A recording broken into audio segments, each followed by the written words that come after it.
Good morning, everybody. Can you hear me? If you hear me, raise your hand, please. Okay, people are hearing me. Margaret McMullen is there. Hi, Margaret. Good morning. This is Doc, and we're getting ready to start here.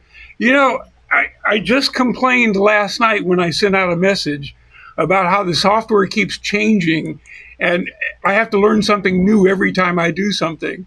And Zoom changed this morning, so we had to struggle with some new problems to get it working. But apparently, it's going to work for now. Okay. Yes, we are recording. And hopefully I'll get all the recordings up this weekend. We'll see. I've got to edit them yet. And where will you up them? I'll give them an address when I do. I have like Facebook, YouTube. Hopefully it'll be YouTube. But that's since we haven't done, we're forging new pathways as we go. So one of the things, the software, it changes a lot as it is. But now with AI, it's changing even faster, I think, because everybody's just doing stuff. So, listen, we're at the Tampa Bay Computer Society. No, the Tampa Bay Technology Center. We changed our name, so we upgraded too. Okay. But we had to do that because Generation Z people, they don't know what a computer is. They would talk to me and they say, "What's a computer?" Oh, it's kind of works like my phone, huh? And yeah, it does. So we got computer out of the name because they just didn't know it. I might be exaggerating slightly, but honestly, many of them didn't really know that much about it. So one of the things that our club is, we're located in Clearwater at 2079 Range Road. We're right near the little airport off of Hercules. And what we do, besides teaching classes like this, is we do free computer repair for our members. Well, if that was a $2,000 membership, it wouldn't be a deal. But we only charge $50 for a full year. So we feel like that's a pretty good deal to get a free computer repair. And we don't take your computer from you for 2 weeks and then call you to come back and pick it up. We do it while you're here. Okay, so that's what we do. One of the changes that we're making this week is that we're not going to be taking any questions during Tony's seminar. It's too much to handle when we have roughly 25 people in the room, and it just doesn't work well. So Tony's going to have a Q&A at the end, and we'll do it at that time, and we'll get it worked. You can type the questions into chat. You can type your questions into chat. That's a good point. Any method kind of works, but sometimes it's a little clunkier going through chat, but it will work. So it's easier for us to ignore the question. Yeah, that's right. Yeah. If you didn't hear Howard, he says it's easier for us to ignore your questions if we do that. So, and everybody sees the humor in that because that's true. Okay, without further ado, Tony's done 3 of these already. They're very cool. And today is the rest of the stuff that he's hitherto hidden from you, that he's finally going to open up and tell you the truth about it. Right, Tony? So without further ado, please welcome Tony Rockliff. Thank you. Thank you, Doc. Thank you very much. And if the chat is not working for you, carrier pigeon works as well. That's right. Yeah. All right. So today I have 4 monitors. So goodness gracious. Bear with me. All right. So let's get started. Okay. So there have been a number of updates, even since last week. Quite a number of updates. And so ChatGPT now has the ability to see, recognize, and interact with visual images. I mean, completely see them, see what's in them. You can put up a picture of a web page and say, hey, write me the code for that web page. And it does. And it creates that web page because it sees exactly what's there. You can ask it, what's in this picture? And it'll tell you everything in the picture. and it's quite remarkable. And there's also last week it became able to hear, and so it can recognize, it can hear some music and people talking and then a lead speaker and whatever, and it can pick them out and recognize what's what. So it's getting pretty smart. And the other thing that changed is it had a limit of about 8,000 characters that it could accept at one time. So if you wanted it to proofread your book, it was a tough slog because you had to do it in pieces. Now it will take 300 characters, which is plenty enough. 300,000 pages. No, let me get this right. 128,000 characters, 300 pages, enough for a book. And it's also added an image generation system called DALL-E 3, which I'm going to show you a lot more about shortly. And so now, in other words, just with the one tool, with ChatGPT, you can handle anything you want to handle relating to text, but also anything to do with images, all in the one program. And on November the 9th, the whole world of AI changed. You know how, like, when computers were invented, it kind of changed the culture and changed things for a lot of us. Then the internet came along, changed things yet again. Then smartphones and social media, another big change. And now AI is causing a change that's going to be bigger than all those combined. But last week, Thursday, a change happened in AI that is extraordinary, which we're going to cover today. Thank you. Do you want to let that person in? Yeah. Okay. Yeah, and that's what it says here. It has added custom GPTs, which I'm going to explain on the next slide and actually show you a bunch of them. Another thing that was discovered recently that's kind of interesting is that no, okay. The other thing is that was discovered was that let's say sometimes you'll put something in to ChatGPT or any of these tools, and it will say, "Oh, I'm sorry, I'm not able to do that, or I'm not comfortable doing that." It turns out that if you say to it things like, "Oh, that will make me very sad if you can't do that. You can do it. I know you can do it. Go ahead." And suddenly it can do it. It just needed encouragement. That's right. And Google's Bard has added the ability to research things like the best flight prices and then go ahead and book them for you. That saves a lot of time.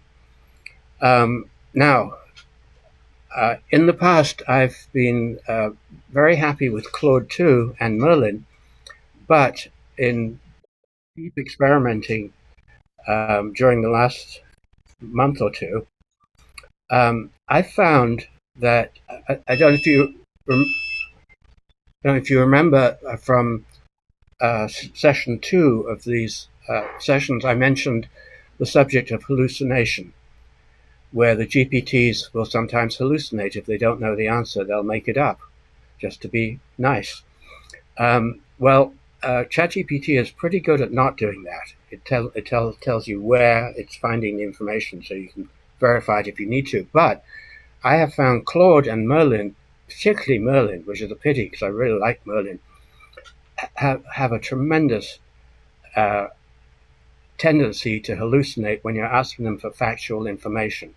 They are both fabulous for creating content, like writing copy, writing articles, writing blog posts, social media posts. So I use them happily for that, but I won't use them for research because I know that they're going to hallucinate unless I specifically tell them not to.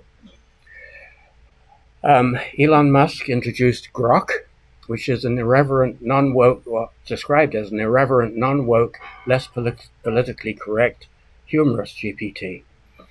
And one of the things that he mentions, or Elon Musk mentions, as being a benefit of it, he says it's very up to date because it uses Twitter or X as its base for its training. I don't necessarily think that's a good thing, but anyway, it has come out.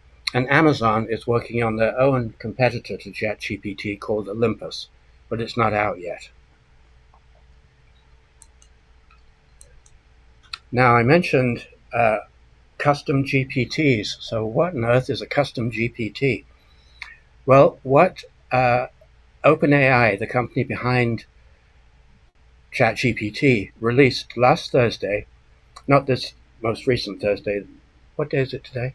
Friday? Okay, yeah, the previous Thursday, they released this thing called custom GPTs. And what they are custom AI apps that you can build without coding to do just about anything, and they're using ChatGPT. And I'll give you kind of examples. When it first came out, I thought, what is this? What's the use of it? But then I went in and tried one, and I went, whoa! Because 30 years ago, I created a program for what was back then Windows 95, and it was a program called Decision Maker. And the premise was, if you're trying to make a really tough decision between whether to, leave your high-paying job that you hate, or or whether to stay at your high-paying job that you hate, or whether to leave and start your own company with all the risks attendant with that. And the thing is, those kind of decisions, they have a lot of pluses on both sides and minuses on both sides. And the key thing is that each of those pluses and minuses have more or less importance to you. And trying to juggle all those importances and pluses and minuses in your head is pretty tricky. So I created this program called Decision Maker that just kind of walks you through the process. And it was very cute because what would happen is, as the people were doing it and going through the process, they find themselves starting to lean towards one of the decisions. And by the time it got to the end and the program calculated all the results, it was always exactly what they were leaning towards. So it worked out very well. But then Windows 95 went away, and the software that I created it went away. So I haven't been able to use it for 30 years. So I thought, well, I wonder if I can recreate it with one of these custom GPTs. And what you do to create a custom GPT is you just ask ChatGPT or you just tell it what you want to create. So I just told it what I wanted to create. It totally understood it, and the whole process took about 10 minutes, and I had the program, and there it is. So basically, there's a couple of buttons at the bottom which they're called conversation starters, and you can have up to 4 of those buttons. One of them says, what does this do and how does it work? And it explains the procedure to them. The other one is ready to start, click here, and then the GPT will ask you, okay, what are the 2 decisions that you're looking at? And then it'll walk you through the pluses and the minuses and the importances and do the same thing. You can ask it any questions you like in that box at the bottom. So that was my first kind of brush with the GPTs, and I thought, well, that's interesting. I wonder what else I can do. So then I realized, I was thinking about the fact that, I have this AI consulting company, and I have a number of people coming on board wanting to sell my AI consulting services to artists and companies and entrepreneurs. And everyone who comes on, I have to kind of train them on the company, the services, the products, all these different things, sometimes even how to sell. And I thought, well, what if I made a GPT that would do all that? And all they had to do was interact with it and ask questions, and it would be my personal sales trainer. And so I did, and it works incredibly. It saves me having to train salespeople because the GPT does it for me. And it's not only got all the information related to selling for my company, but it's got all the information that's available to it across the whole web. How to close a sale, different kinds of closes, all this different kinds of stuff. It can completely train the sales department of any company. So I thought, well, that's interesting. I wonder what else it can do.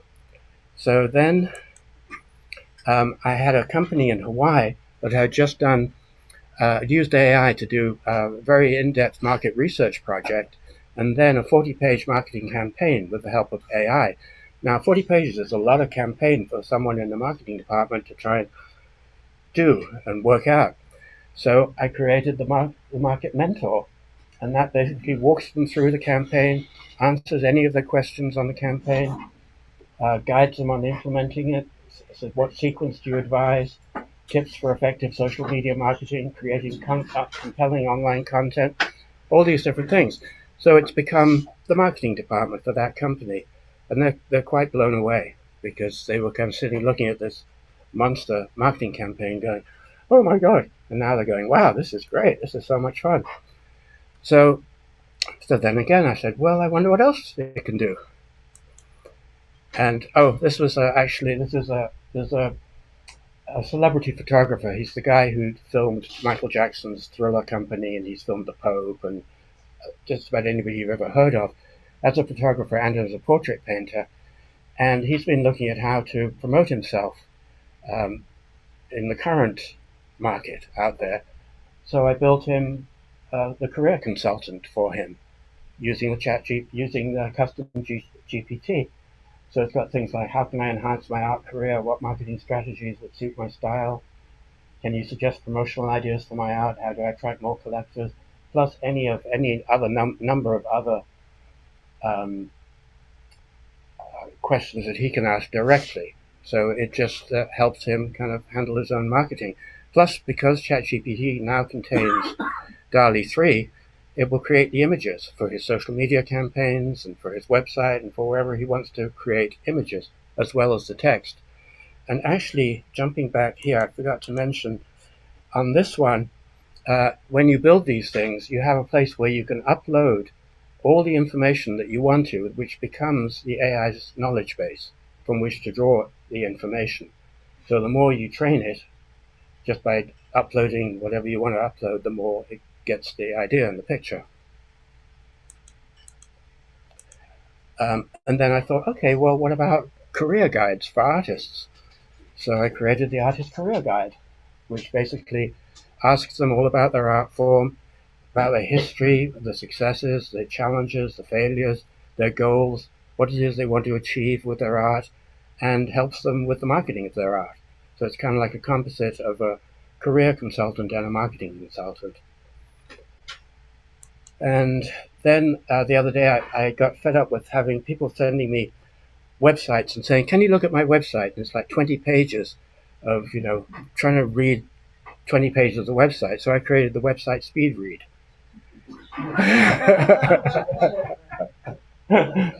So it goes to a website and goes through the website and then gives me a nice, concise summary. And then I thought, well, I wonder, with all the information that the AIs have, with access to everything on the web, surely it must be able to go around and find everything about crypto. And so I created the Crypto In-Depth Analyst. So I can find out future predictions for any of the coins, the crypto coins out there, plus, the historical data, what social media is saying, what people are predicting. It's very, very thorough. So this one, we're really very much in demand. Oh, that's someone coming in. That's Sam. So then I created the Musician's Career Guide, which is like the Artist's Career Guide, but specifically for musicians. And I've done I did this one for authors, because I have a meeting with an author this afternoon. And she said, how can I figure out, I'm launching my book soon, how can I figure out whether to use Facebook and or LinkedIn and how to use them? So I created this, which will enable her to do all of that. So do you guys get the idea of the power that's now available to us? Because they're not difficult to create. And if we get time later, maybe we'll create one together. So anyway, that's custom GPTs. And just to give you an idea of how that is revolutionizing things, the response from the public has been such that yesterday OpenAI had to close down. They were getting hammered with so many new people trying to join and get ChatGPT Plus, which is where you get access to these GPTs. They got overwhelmed and they said, no, we can't take on any more people now because they're being flooded with people. So I'm sure they're beefing up their servers and then they'll open it up again. But it's pretty wild. Now, on the graphics side, in terms of updates to graphics, Midjourney added in-painting, which is where you create an image and then you can add things to the image afterwards and have them all take into account the colors of the image, the lighting, the positioning, the shadows, and everything, so it's all correct. They also added a thing called the Savable Styles Tuner, which I'll show you on the next couple of slides. They also added high-quality upscaling, which means taking your image and making it huge for printing purposes. And now they also have a website version, so you don't have to go through to the Discord community and all that complexity. You can do it from this new, much faster, much smoother, and more powerful website. The only thing the website as yet doesn't do is enable you to create images, but that's coming very soon. Leonardo added a better photorealistic mode, and it added a mode for improving your prompts. In other words, you write a prompt and then you ask Leonardo to improve it, and it does, so you get a better picture. So Adobe, they brought out Firefly 2 with much better quality and something called generative match for better consistency. So you can say, okay, create this image but match the style of this image and match the colors and the lighting and stuff like that, which is something we've needed for a while. It also brought out vector graphics, and what that means is it's a graphic that you can expand to any size without any degradation. So it's great for logos, printing logos on, on posters and walls and things. They also brought out photographic controls, where you can say, okay, make this image as if it was taken by this camera at this setting and that setting and this setting. And a thing similar to Leonardo's prompt improvement called prompt guidance. So I think the next slide shows this styles tuner. Yeah, so what happens with the styles tuner is you put in a prompt and you just say /tune, and it gives you 128 different styles for what you're asking for, because it used to be like 4. And you can mix and match these different styles to create your own unique style. And then it gives it an ID number, and then you use that ID number for the stuff that you create going forward, and it knows what style or combination of styles to apply. One of the things that has been a bugbear for a number of people in these image creation programs is you create an image and then you say, okay, give me that again but in a different position. And the second image you get is not consistent. It's different than the first one. Just the face is different, clothes are different, or whatever. So consistency is something that has been worked on and being improved. And here are some of the ways that people use to create consistent characters with DALL-E 3. They give the character a name and use that same name in all subsequent prompts. So they say, this is Arnold, and then they do, for the next image, take Arnold and do this. And the AI knows what to do.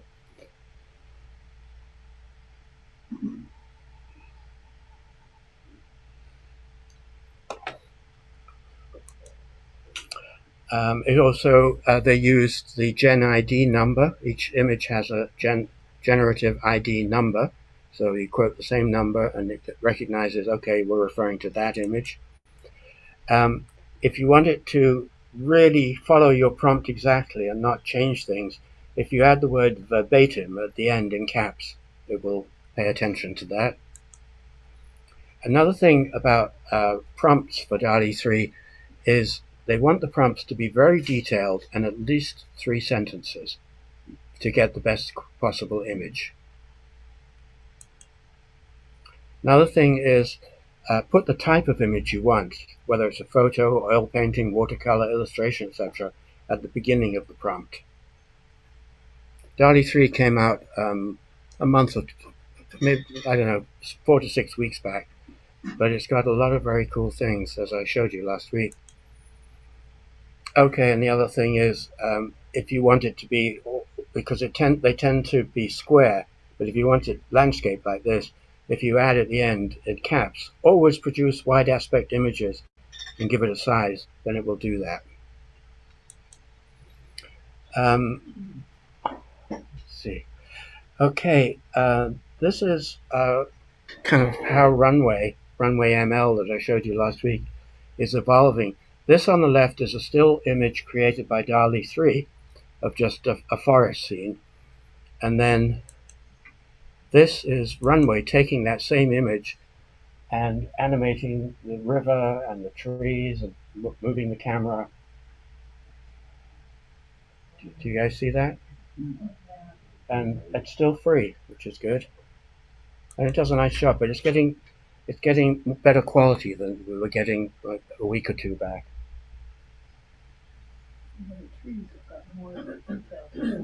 Yeah.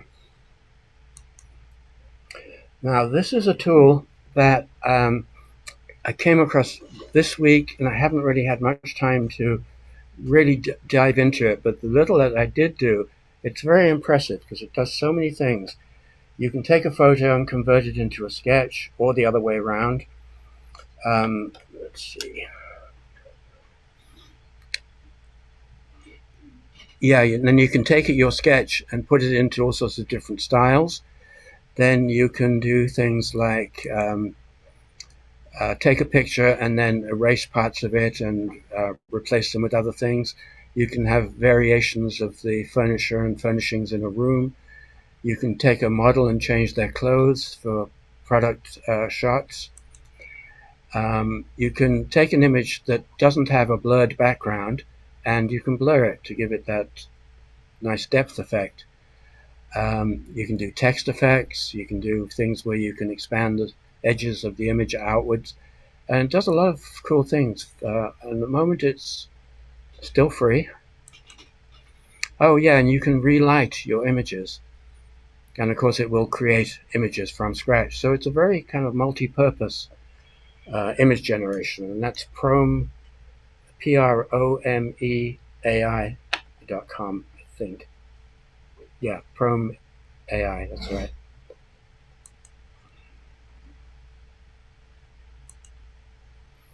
Oh, just a quick note, because some artists have been complaining about artists copying other artists. But the thing is that there's a lot of information on that. For instance, Pablo Picasso said, "Good artists copy, great artists steal." And you have to rework the idea and make it your own, because Picasso himself could never have painted his breakthrough works of the 1900s without recourse to African sculpture. All creative work builds on what came before. Amongst many, Manet, Monet, Gauguin, Van Gogh, Duchamp, Miro, Kahlo, Lichtenstein, and Andy Warhol were motivated by former masterpieces to produce their own works of art. So, for instance, this was painted by Jean-Auguste Dominique Ingres in 1856, and Picasso in 1932 used it as the model for or inspiration for this. And Manet in 1863 created this. Titian in 1548 created this, and Manet created this in 1863. So artists have constantly been using the works of other artists as their inspiration. And even the Beatles, they were heavily inspired by American music, R&B and blues, etc. And then they started creating original music that has gone on to inspire millions of other musicians. So it's a constant cycle of artists getting inspired by other artists. And it's a good thing. I don't see that. I can see that as art. I don't see that as copying. Okay, well, we're going to have the questions and comments later. Okay, so now I'm going to show you on the movies, little by little each week. They're not there yet, they're not perfect yet, but each week they're getting a little bit better. So I'm going to play you a little bit of a couple of kind of fake movie trailers. I'd like to talk to you about a fresh start on a new world. You'd be making a difference.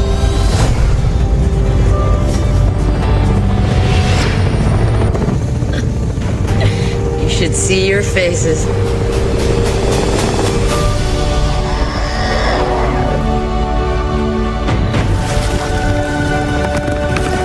Ladies in Kansas anymore. You're on Pandora. I see you. I see you. We have an indigenous population called the Na'vi. They are very hard to kill.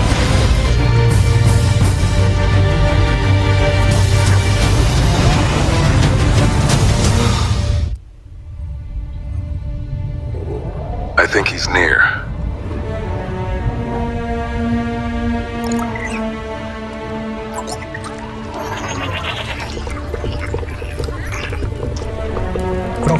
It's busy.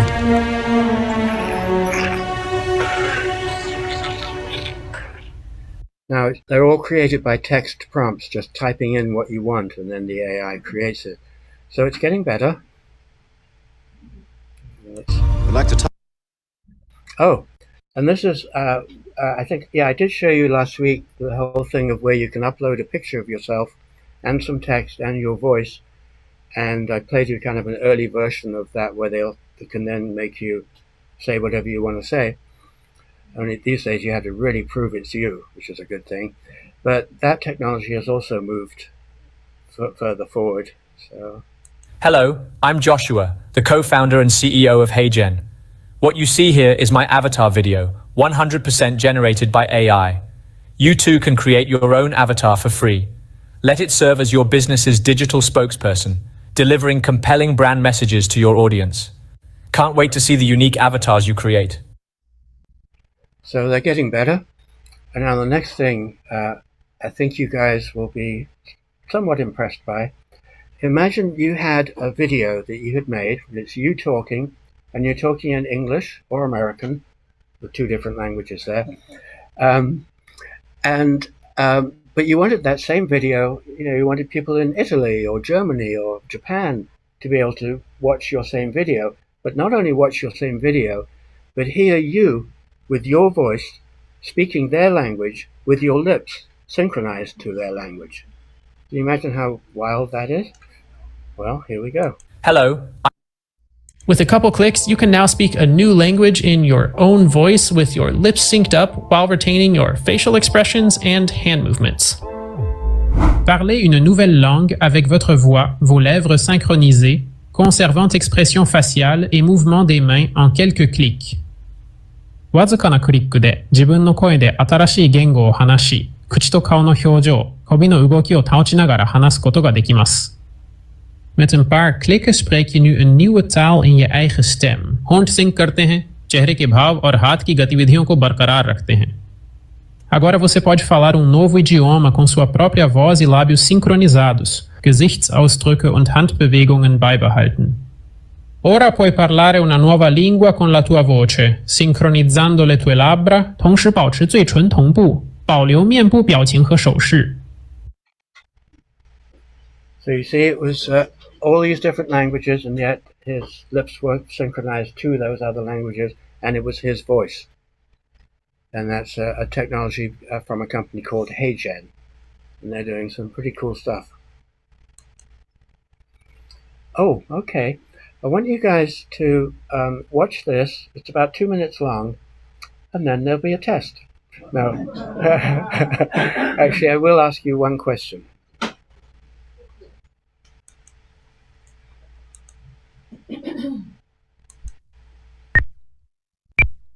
Can a machine truly create art?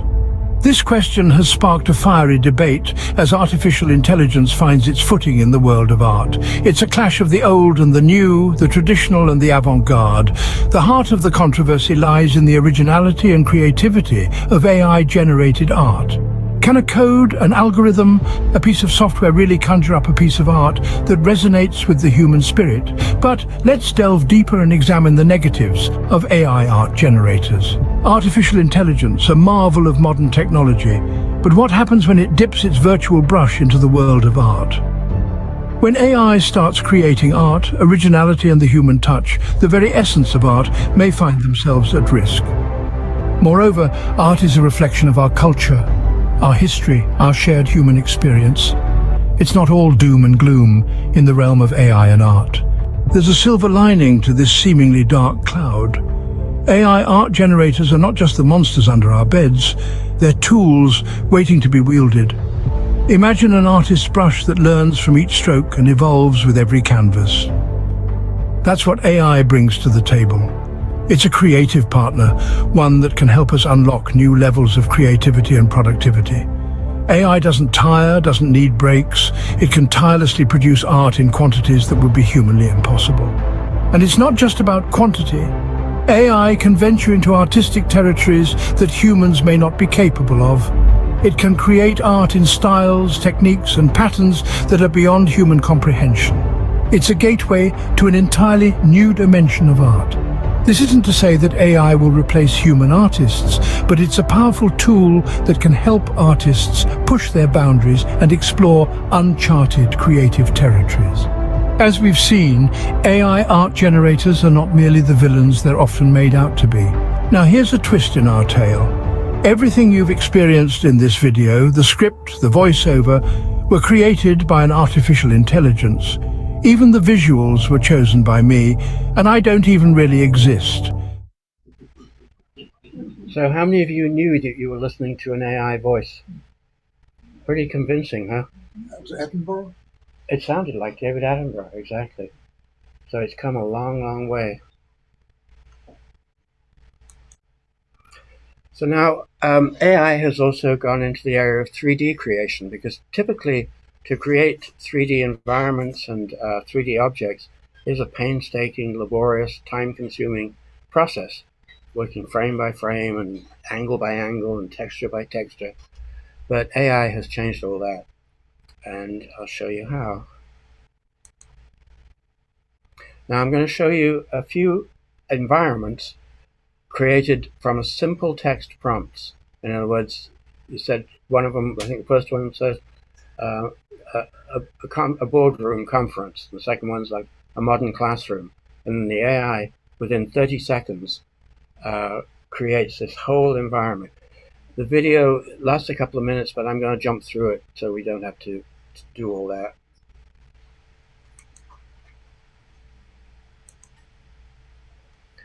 I actually created all these, but for a company that needed the video to be long, but we don't need it this long.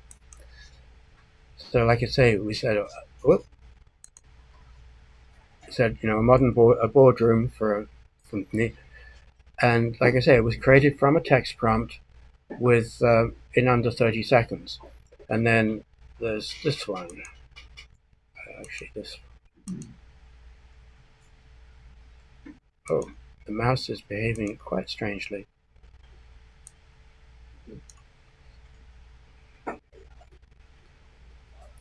So this one's just a classroom. And again, you know, creating all those tables and all those chairs will typically take a considerable amount of time, not 30 seconds.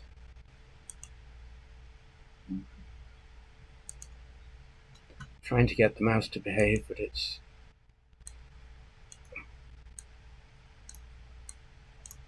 Okay, I think I'll just stop it and try and restart it.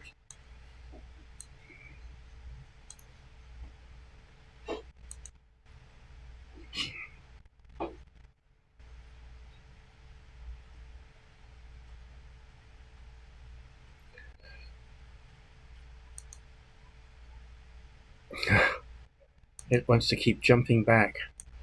Okay, I'm going to... Well, I'm just going to do it manually. It'll be very jerky, but at least it will. So this one, they put a car in there.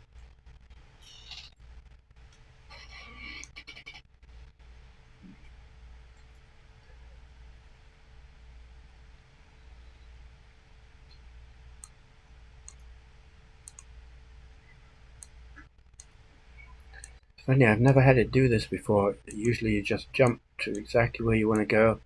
Will it use arrow keys? No, not for this. Okay, so this one is a Mediterranean courtyard.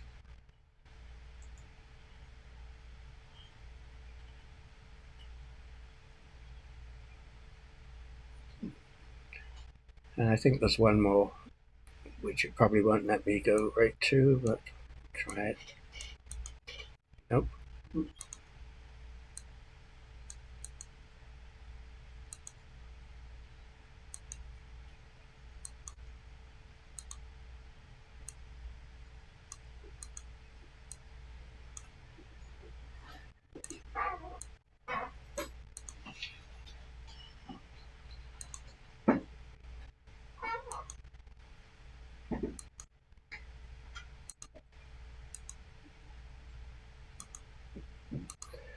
Well, the last one, which it's not letting me even go to, is a kind of futuristic landscape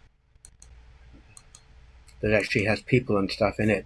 But anyway, you get the idea. Within less than 30 seconds, you can create entire 3D environments. And this one, if it'll let me play it, all I did was create these shapes, and it created this from those shapes, but it did more than that. Actually, I'm going to see if I can get to the web.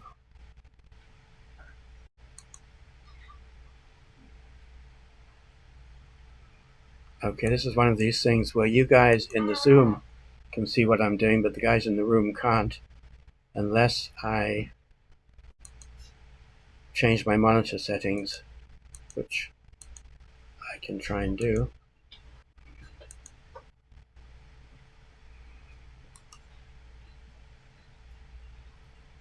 But for you guys in the room who are not seeing it, it's actually going to the right of this scene and creating a whole other the rest of the cabin, and doing a nice job. But I'm going to stop doing that because it's not fair to you guys who can't see it. Okay.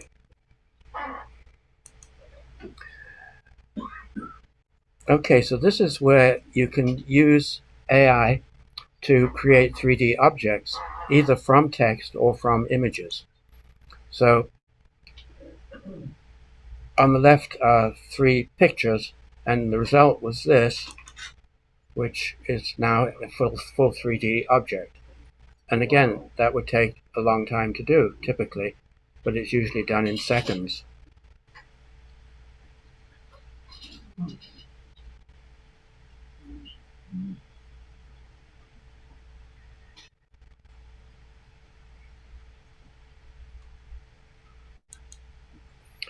This is a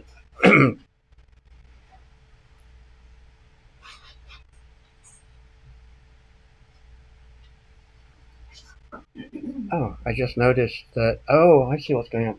You're going to have to move because what you sitting there, all they're seeing is your back, and they're not seeing me. I'm sorry? The guys in the Zoom, because you're there, all they're seeing is your back, and they're not seeing me. Oh, okay.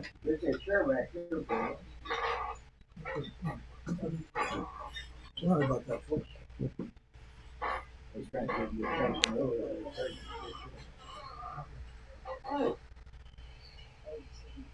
Okay, just making an adjustment here to the camera, because the camera had tracking on it, and it tracked onto a person in the room.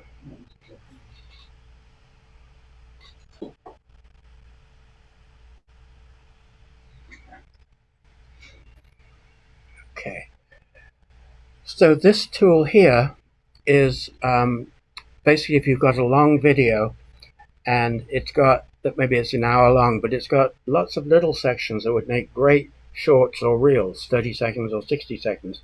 It will automatically go through and find those parts and create those shorts and add the text and everything. Just saves a lot of time. Doing it manually can take quite a while, but this program called Clap speeds up the process quite well.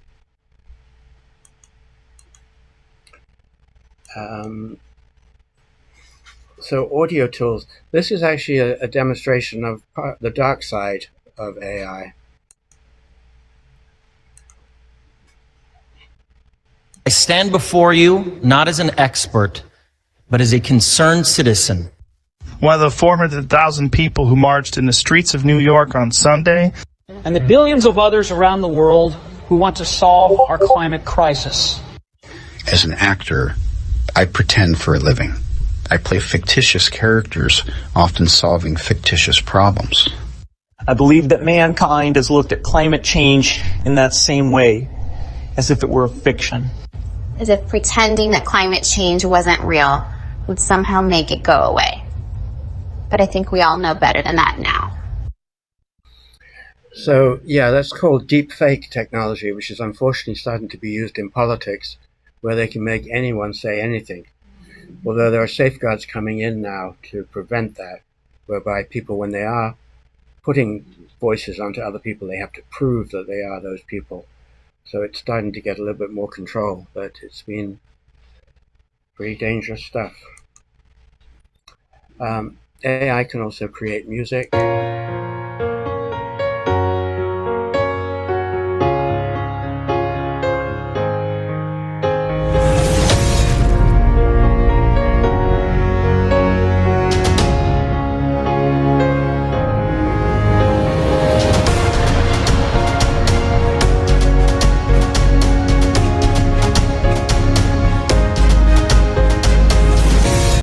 So you can create music for your video games or your videos, etc.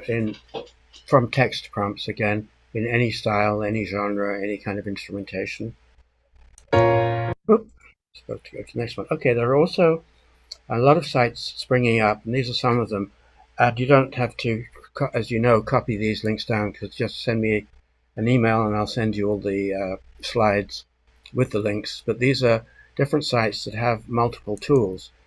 This one is called Runway, and it has probably about 20 different tools for videos, doing just all sorts of wild, impossible things with videos.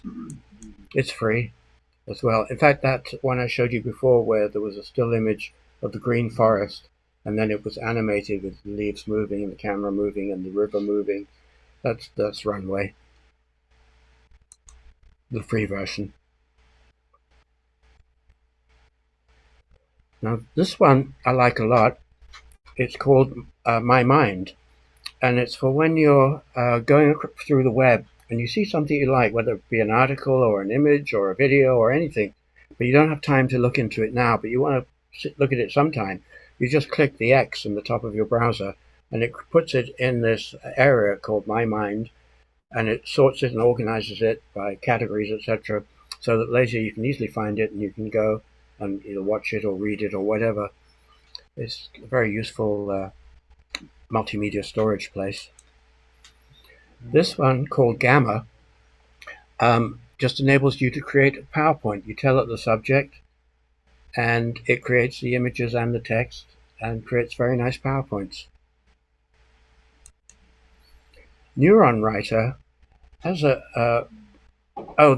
this one is for, basically, it ties in with keyword research, so that if you're writing copy for your website and you want it to be really well optimized for people's searches on Google, this will kind of tie into what people are searching for and write the copy so that it ties in with that. Hyperwrite, I like Hyperwrite, because what it'll do is go across, you just give it a bunch of tasks. Like, I used it recently because I wanted to research prices on a lot of different things and information on them and present me a report. Now, I could have done it, but it might have taken me an hour going to all these websites, looking at all these things, comparing all these things. I sent it off, and 10 minutes later it came back and it gave me all the information. Saved me a lot of time. Now, AI in marketing, AI is incredible for marketing. It can do incredibly in-depth research into your marketplace, including finding your positive and negative hooks.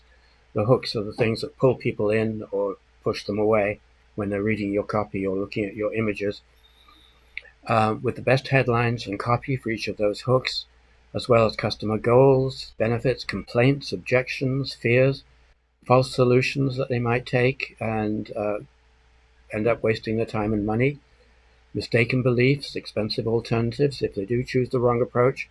Plus, then you can do step-by-step custom AI-based marketing campaign. And I've been doing marketing offline since 1980 and online since 95, but I've never, ever been able to do what I can do now in marketing thanks to AI. It just blows me away. It can write super compelling copy, create custom images, social media content, all your marketing materials, and so much more.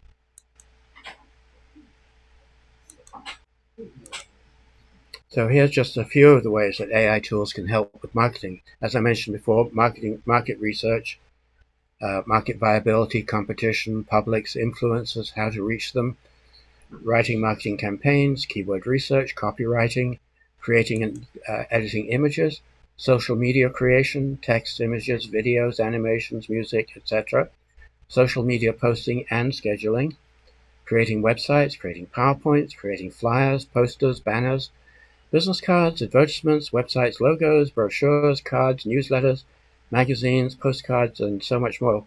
And I'm going to show you in a minute. I think I showed you before last week, but just a refresher, a tool that basically becomes your marketing department for creating all your marketing materials. But it's very expensive, free. These tools are fantastic for writing video scripts, creating and editing videos, editing and fixing audio, and helping with YouTube. So there's just so many different ways. This one, it's called Looka, Looka, and it basically helps you design your brand and see how your brand will look on all sorts of different kinds of merchandise. And this is the one that I showed you last week, that is your in-house marketing materials tool, because it not only lets you create images from scratch, just with a text prompt, but it does all those things that I mentioned in that previous post of flyers, posters, and social media stuff, and scheduling them. It will edit PDFs, it will remove backgrounds from images and videos, and has massive content libraries already included. Huge numbers of stock videos and stock images, very easy and fast to use, and like I say, it's free. It's a great tool. Microsoft has their own free tool that's similar but has a kind of different approach, because with this one, you just give it one text prompt where you say, create me a flyer about X, or create me a social media post about X, and it does the whole thing. Creates the image, the text, the headline, and everything. And you can go in and say, well, yeah, I really like that, but let's change this or let's change that. So it's a very useful tool for speeding up design. Canva, of course, most people know, but Canva recently introduced what they call magic tools, and those tools are all AI tools. So now Canva is like Canva on steroids. Picture Chart creates infographics, thousands of templates where you just swap out whatever you want to put in your infographic. It also has newsletter templates, and they're pretty good, the ones I've seen, where again you can swap things out, which you can also do in the previous programs like Canva and Adobe Express. Some trending tools. Zembly is kind of like an AI chief of staff that saves workers 8 hours every week by automating office chores such as scheduling, note-taking, and managing tasks. Oh, I just realized I forgot one amazing thing about the GPTs when I mentioned the custom GPTs earlier. I forgot to mention that they have a section when you're creating them. The section is called Actions. And what Actions does is it connects to 6,000 other programs and apps that are the ones most everyone uses, and it can do 20,000 actions. So you can say, okay, scan through all my email, and everywhere you saw someone asking for more materials, send them more information, send them more information, and do this and do that, and just automates these whole things. And you can build that into your custom GPTs. So they suddenly become even more powerful. GAN.ai creates personalized AI videos, and I haven't had time to put together a demo of that, but it's just basically videos that are you speaking, that very often in emails, and you just create it the one time, and then you can have it speak anything for 10 different messages, 10 different personalized messages for different people. Auto Clipper is kind of like that clap thing I showed you before, for separating long videos into short videos, and it can also schedule them to TikTok, Instagram, and YouTube. And I think this is the final thing, and this is kind of shows a little bit of the future of where AI is now getting into hardware, because what this is it's an AI video editor where you feed it in the videos that you've created with AI, and then you can edit them just like with a hardware editor, and you've got the 6 different scenes there. You've got the music, you've got the various different things. So it's a hardware interface to AI video editing. So is AI good or bad? Good question, you guys. Well, while AI can certainly aid in the creative process by generating ideas or suggesting alternative approaches, it will never be able to replace the uniquely human element of artistic expression fully. Human imagination and individuality are what drive the innovation in any artistic field. AI is likely to be used by artists, musicians, and other creators, mainly to the extent that it suits the needs of their creative process. I had an interesting thing happen a couple of weeks back. I had a very, basically a celebrity artist came to the studio, and he was kind of a little bit up in arms about AI and the whole concept of AI replacing artists. So I just had him interface with ChatGPT and ask the AI, is AI able to really replace human artists? And if not, why not?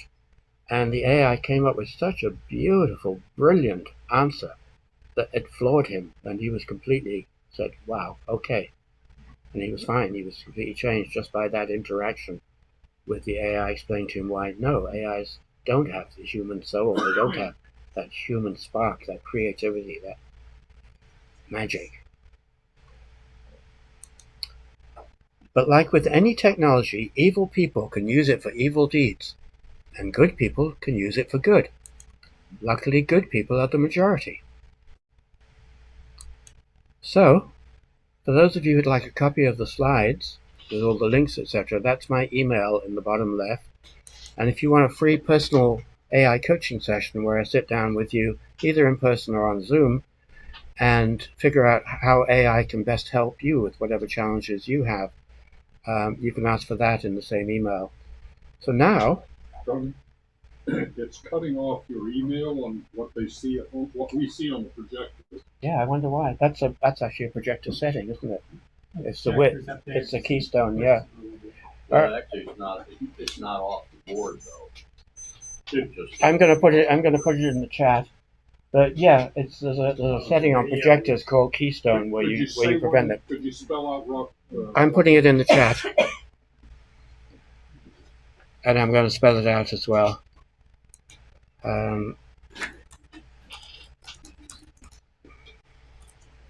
Thanks, Howard, for pointing that out. Okay, I'm putting my email address in the chat, and for those in the room, it's trockliff@gmail.com, and it's a free AI coaching session, not a AI coaching session. So let me take a look at the chat questions, and then once we've gone through those, then we'll have questions in the room. Just Sid is the only one who has a question. No, I see a couple of things I want to respond to. Yeah, a few things. All right, so the first one, AI visual art preference, Midjourney paid version or DALL-E. Well, guess what? Recently, when I was creating that children's book of illustrations, we used 5 different AIs because they all produce different kinds of results, and we would find the ideal thing in one of them, and then the ideal thing for another image in another of them. And it totally depends on what you're doing and which one works best. And sometimes one that you think will be just perfect isn't the one, but the next one is. So I have no preference. It really depends on what I'm doing and what I need. Midjourney will, as I showed, I showed last week, Midjourney will put more creativity into an image than DALL-E will, but DALL-E will also enable you to do images with lots of different moving parts, where Midjourney will often mess up on that.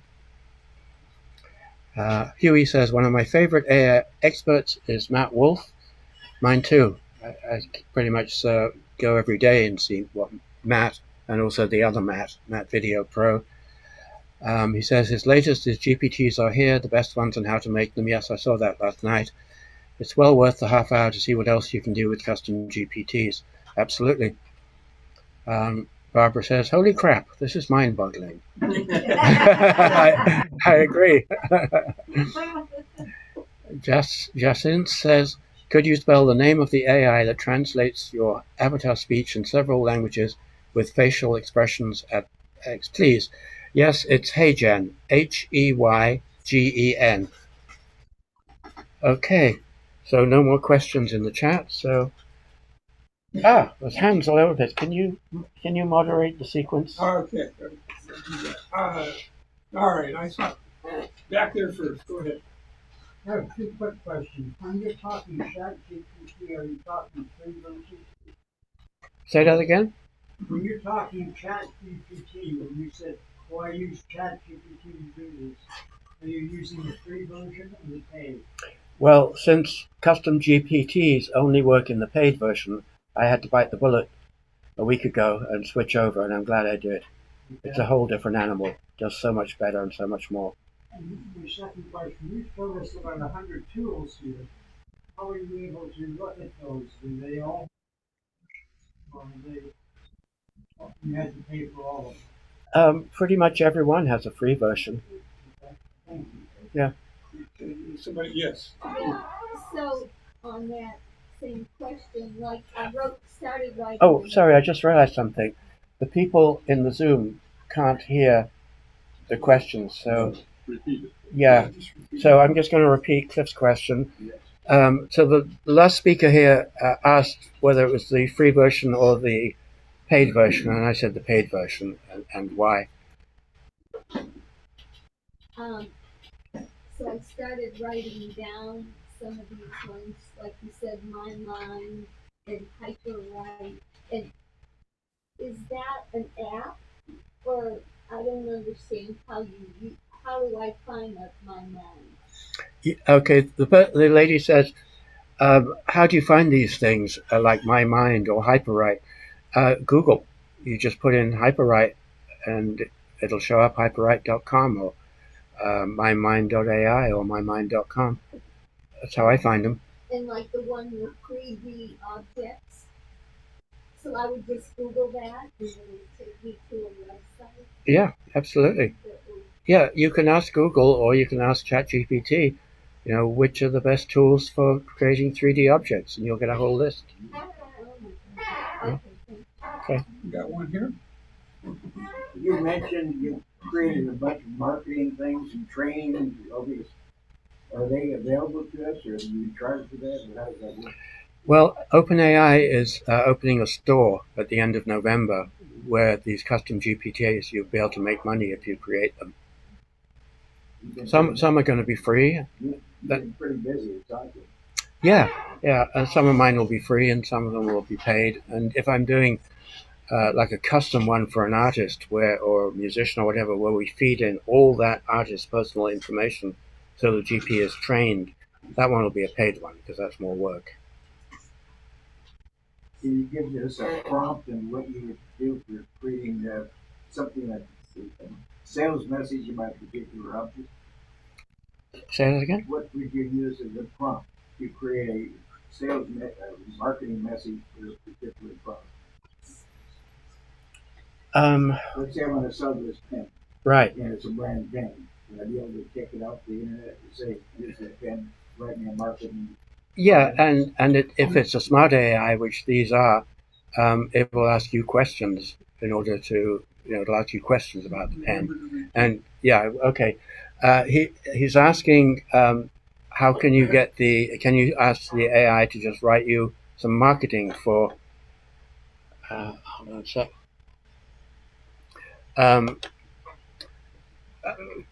Write the marketing for, say, to sell a pen. And I'm saying, yes, absolutely. But the AI is going to ask you questions like, what is the pen? What is its unique selling proposition? Who is the public for it? Things like that. And once you've given it enough information, then sure, it'll write you a campaign. And Huey talks about future tools. Yeah, that's one of the ones that helps me keep up with stuff. There's a couple of 2 or 3 different sites like that where they have good cross-section of the available tools. Okay, next. Is there a minimum for hardware gives them like a modern computer? It's mostly cloud based, right? So any device works. Like say old, medium, and like new device, like a PC. Is there any like minimum requirements from these programs? 3D ones, well, actually, no, because most of that stuff's done in the cloud. The question was, are there minimum hardware requirements to do this stuff? And since most of it's in the cloud, not really. And now a lot of these tools have a desktop version, and those desktop versions work better, obviously, on a higher powered system or a more modern system. Not a question, but I'm a Joe Rogan fan. Joe Rogan just came out with Joe Rogan AI, and it's content that's just created by the AI. And he starts the podcast and says, "It's not me. I created a little scene, a scene that I wanted. I asked it to do it, and he does a podcast with his voice and his guest voice, and it's pretty incredible." Yep, and that's very much the kind of things that could be done. A gentleman in the audience just mentioned that Joe Rogan now has an AI podcast where the AI does the podcast, including delivering it, which is pretty cool. Anybody else? Going once. We may be done. What? We may be done. We may be done. We have no questions. Well, let me see how many people are in the chat. There 21. are 21 participants still. Great. Okay. Okay. How many Well, are in the room and how many are online? I can't count that high. Yeah. well, thank you, everybody, wherever you are in the world and wherever you are in the room. Thank you very much for coming to this and being a great audience. And I hope I've gotten you almost as excited by this stuff as I am. I tell you, since these custom GPTs came out, I've been getting up an hour earlier every day because I'm too excited to do things. Thank you, Tony. Thank you. Good job. Good If I job. were to purchase your studio help for an hour, what would it cost? A single hour is 100 for consulting, but then the price goes down if you buy a block of 5 hours or 10 hours. Yeah. Okay, so I guess I can close the. Now, let me ask you a question.